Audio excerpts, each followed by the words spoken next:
21,490 fans last night showed up to Philly. I know this has been a long undertaking getting that event going, but from afar, what was your experience watching that come to fruition?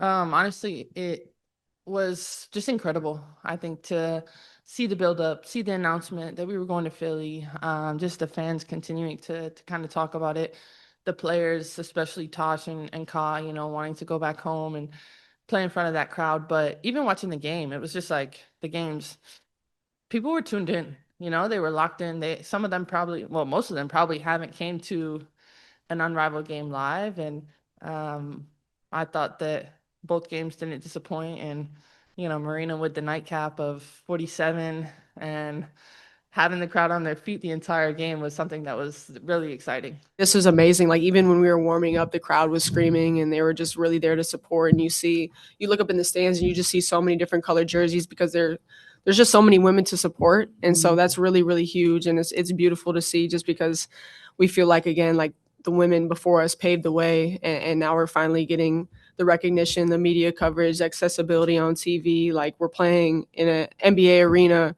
and sold out 21,000. So it really means a lot. So it's just really amazing to be a part of. And like, we never want to take it for granted, just these opportunities that are in front of us. Welcome to the WNBA on NBC. Terrika, Foster-Brasby, thank you so much for joining me. Happy Black History Month. So great to have you. It's also for NBC Legendary February. We have a lot going on over here. We got the Winter Olympics. Sunday Night Football just wrapped up its milestone 20th season with record viewership. We have obviously the NBA on NBC, and they kicked off their Sunday night basketball night in America. We have the NBA All-Star game or weekend coming up. And of course, who cannot forget the Super Bowl? So a lot going on in February for NBC. And also we are celebrating Black History Month, Terrika. It's a good month. It's a good month. It's a great month. In fact, I am wearing my alma mater sweatshirt, St. Augustine's University, HBCUs, for Black History Month. What better way to kick off Black History Month than representing something that means so much to Black culture in our HBCUs? So I'm excited, girl. For sure. And I'm wearing my WNBA Black History, so top as well. So like every game is Black History, Player Society said it best. So so shout out to Player Society and shout out to a great award show last night as well. I have a confession. I did not watch the Grammy, so don't. Oh no, you need to watch. But I will see all the clips. Let's get into it. It was a festive evening. So, but you know what else was festive, Terrika? Philadelphia, and we were in the building to watch Unrivaled make women's basketball history. 21,490 in attendance, Terrika. Okay, 21,490. So let's contextualize this a little bit, because it wasn't just that it was record-breaking attendance. It broke multiple records.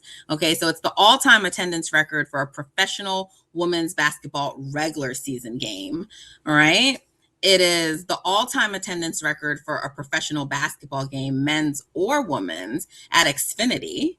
And it's also an all-time attendance record for any event in Xfinity Mobile Arena, including concerts. The previous record was held by the Backstreet Boys. Okay, they are beating the Backstreet Boys. All right. Hey. So big things in Philadelphia. The atmosphere was surreal. It was exciting. People traveled from all over to be there, and we had the opportunity and honor to be there and to cover that game. So I'm gonna stop there because I've said a lot, but Terrika, how did you feel? You've been covering this league. You've been covering the women's basketball for so long, but how did it feel to be there in the presence and watch what was unfolding in Philly?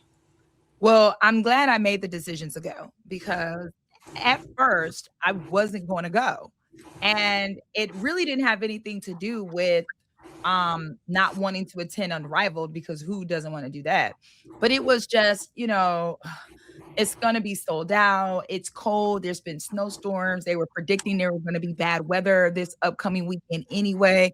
So it was one of those things like, man, like, do I make the drive and then end up getting stuck if there's more snow? Like, it was just factors, logistics, right? But something in my spirit was like, Terrika, you need to go to this. And I'm really glad that I did. It was very historic in all the ways that you mentioned, but also in just understanding that Philadelphia hasn't had professional women's basketball in a very long time, right? Since the 80s, I believe. Like, right. There was some women's basketball played around like the ABA kind of situation, but as it relates to, in recent era, there hasn't been women's basketball in Philly other than Temple University or Drexel or, Villanova area college, right? No professional. And this is a city that will be receiving a WNBA team in 2030. That announcement was made in June of 2025. So this was a precursor of what can be expected. And if you know anything about Philadelphia, they are a diehard sports town. They go hard for everything, for their Eagles, their Sixers, their Phillies, and their Flyers. They go hard. And it was great to see that same kind of love. And it wasn't just in the building. Like, that too is what I felt was so surreal this weekend, is that even going through my hotel, I would see people with Phantom shirts, Rose jerseys, even to the point where the hotel attendant was asking guests who were coming in, are you here for Unrivaled? Like, that is what you want when you are not only just something new, but when you're promoting a product that you think is worthy and deserving of the attention that it receives. So I enjoyed seeing the city out. I enjoyed seeing the fans who were just excited to kind of see each other again. And I was also excited about the celebs that were in the building, girl. Yeah. Sixers were in the building. Leslie Jones was there. Dawn Staley, Robin Roberts, Wanda Sykes, like the Kelseys. Right. The Kelseys, Tierra Whack. Like, there were so many people who were there to experience what we've been trying to tell people for years, that women's basketball is everything. And so to just see that they were breaking those type of attendance records on top of the atmosphere, on top of the games being good, on top of, folks coming in to experience it, it really just captivated what we, will now look at as a historic weekend. Yeah, for sure. I mean, the building was electric and it was an amazing atmosphere. And, the first game was so great. It was back and forth, people putting on a show. Paige Becker's putting on a show. The reception for Natasha Cloud, yes. When she came out, and then after, how emotional she was after the game ended and they got the W. Yeah.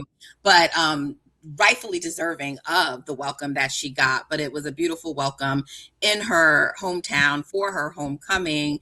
And then on top of it, right, then we get this second game where Marina Mabrey decided to go off. Okay, Money Mabrey delivered. All right, my good sis said, I'm just gonna give y'all 47 points, which are the most points in a single game for Unrivaled. Okay, so she just broke the record that was just set by Terrika.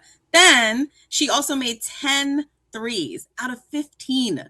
That is high level efficiency. My sis was cooking, but most 3-point makes in a single game. What? I mean, the crowd was going crazy. The internet was going crazy. It was very exciting to watch. Marina also, Terrika, talked about why she actually played the way she did. And I thought she had a really cute answer in her post game. So let's hear from Marina. Like, kind of before the game, DJ was talking to us about, like, in a bunch of years when we're his age and stuff. Well, like, you know what I mean? Sorry. My bad. You know what I mean? Like, we're going to look back and say that we were, like, the first to play in Philly when Unrivaled traveled and stuff. So to, like, take it in and soak it in. So I took that as time to go crazy. Well, there you heard it, Terrika. She felt like her coach gave her the green light to go shoot, and shooting is what she did.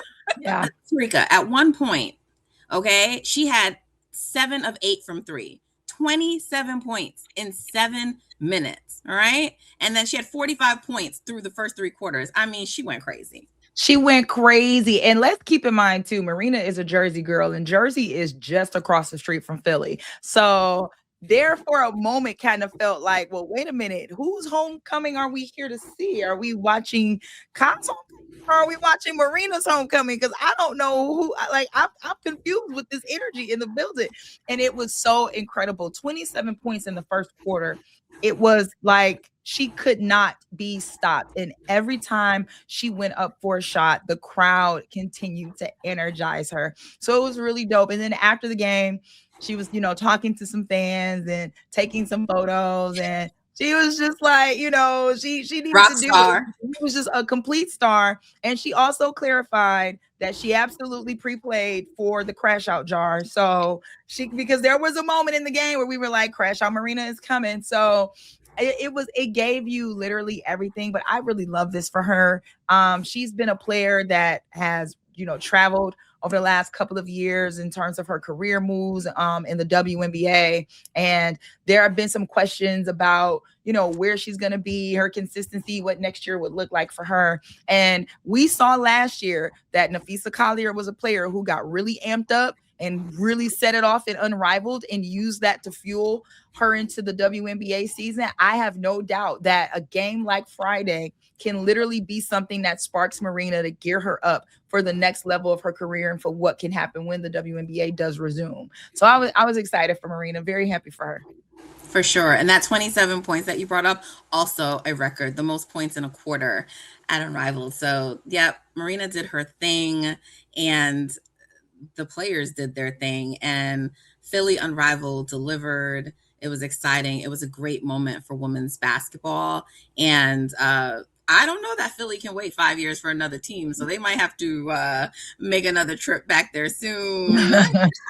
Or the WNBA, the way they be having Connecticut play games in other cities, they might have to do some games in Philadelphia because that crowd was electric. That city loves its sports, and it would be great, I think, to see another game played in Philadelphia before the expansion team comes, since, like you said, we're a ways before it comes, right? 5 years out? Yep. 4 years? 4 years out. 4 years out. Yeah. Yeah.